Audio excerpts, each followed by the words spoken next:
I have a dear friend of mine who just who said who is contentedly single because her phrase is, I'm really good with friends, but as soon as I cross the line into an intimate relationship, I become a freak show.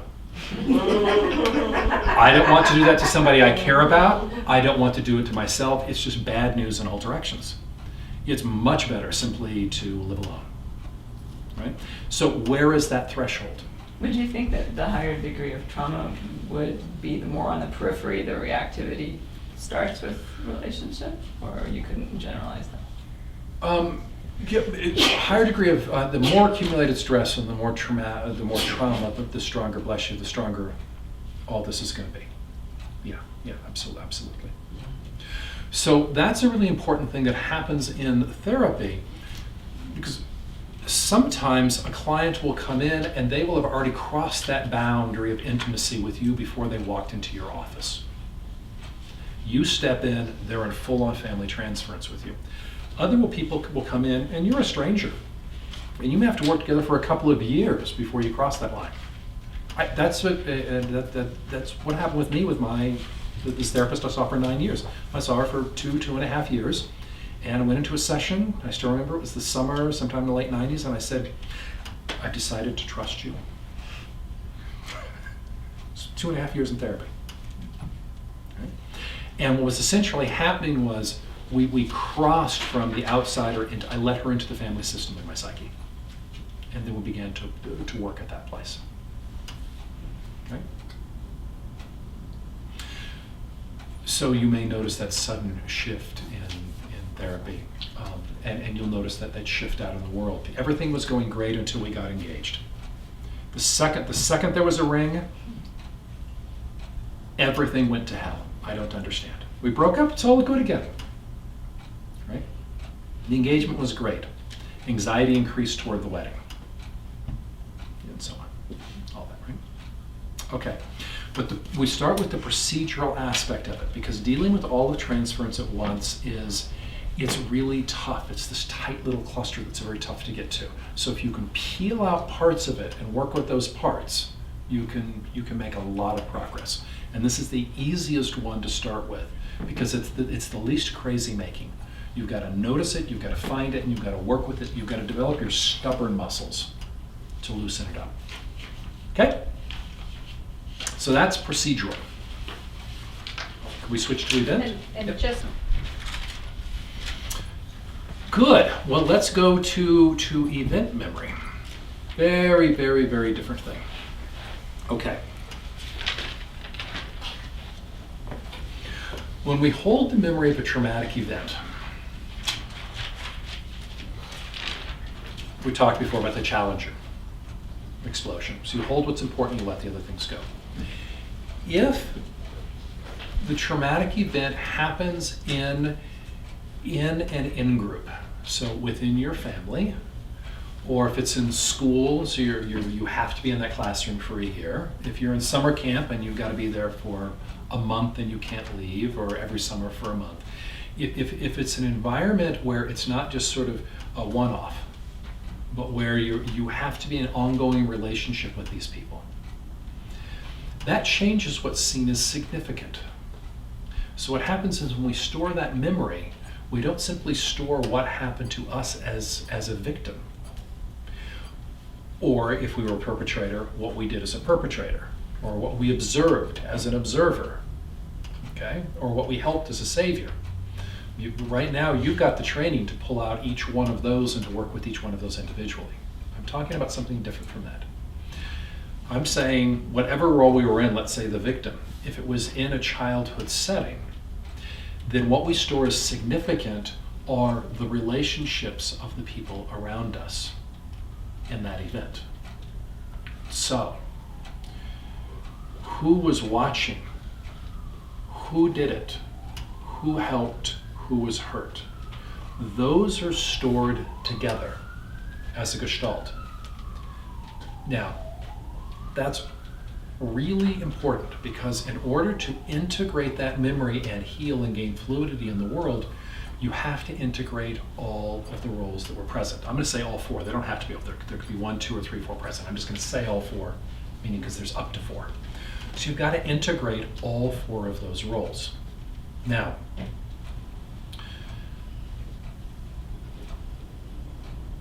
what that means is, I'm going to give an example. I was mugged once in high school.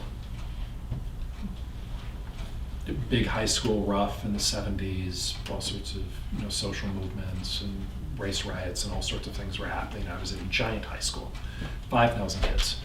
When the main classes crossed, it was like being on an East Coast subway at rush hour. The smaller, actually it's an exaggeration, the smaller kids, like the freshmen, sometimes find it cool because sometimes you could be picked up and carried 6 inches or a foot without your feet touching the ground. It's just smashed together, right?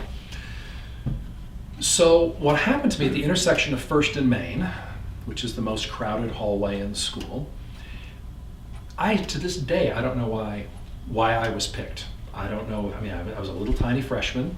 I don't know if I was a victim of the day. I don't know if it's because my mother was a junior, she taught junior level English. I don't know if it was a friend of, I have no clue. This is big school and there's a lot of violence. So I'm walking there and then all of a sudden, in the middle of this crush, I'm thrown to the ground. I have 5, 6, or 7 boys, I can't remember, who are just kicking the crap out of me. I didn't know any of these kids. I'm a little tiny kid. Okay. Well, it's a school setting. I have to go back to that school the next day, and the next day, and the next year, and the next year. This is my home for 4 years, right? So when I stored that memory, then what I stored was not only my memory physically being on the ground and trying to avoid, just like, not the face, not the groin, not the belly, it's just while being kicked. Was I also stored all the other students who watched and did nothing.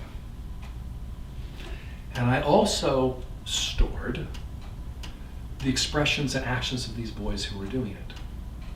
Those were stored within me. Now, they dissipated, so there wasn't a savior on the scene. They faded away. There could have been that a teacher came, but that isn't what happened. They just sort of faded into the crowd and it was over and I gathered my books and got up. So when I work with that memory, I can't just work with being the victim or it won't fully integrate and the symptoms won't go away. I'm going to say something about the symptoms in a minute because the symptoms are bad news. Now, this has really big implications for how therapy is normally practiced, so think this through. There's a standard trance that happens in therapy. I'm the therapist. I'll be your caretaker. I'll make you okay. You're the victim. You're the identified patient. If you come to me and give me money and admire how good I am at helping you, I'll be super therapist and I'll help you. You see the limits of that. We're stuck with 2 roles. The client can go anywhere except victim, and the therapist is stuck in savior. And they're stuck in those 2 places. We lose all the other combinations. Now, some of us have talked about it's important that the client gains those resources and they gain this sense of being their own caretaker, their own savior. So that's good, and we talk about that. So now we've got this nice agreement where we go in and we help the client, and then as they internalize, they get stronger and stronger, and then we back off and they get more independence from us, and they take the caretaker out with them into the world. This is very good. But it doesn't deal with these classes of in-group traumas. Because one of the things that happens is there's what we can't allow to happen in the room is somebody not caring. That's not allowed to be in the room. And we certainly don't allow perpetrators in the room. Right? So I can't think of how many sessions we've had clients who have had to go in and lock the door or put furniture under the door for them to feel safe so we could work.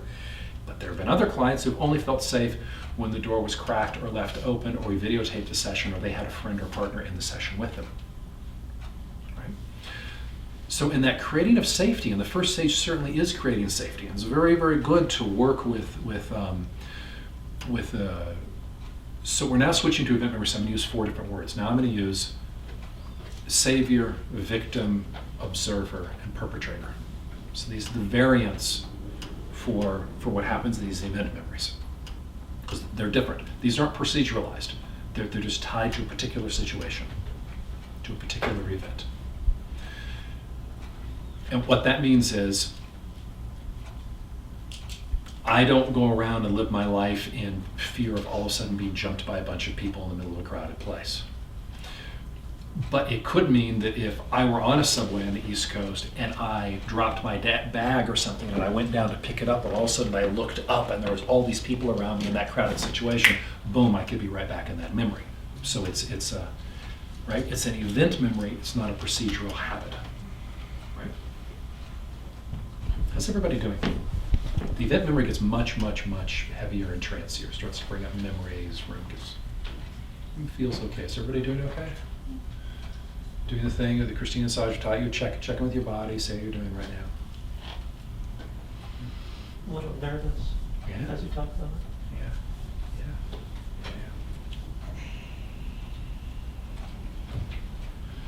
So I'll slow down a little bit in response to that. I get excited.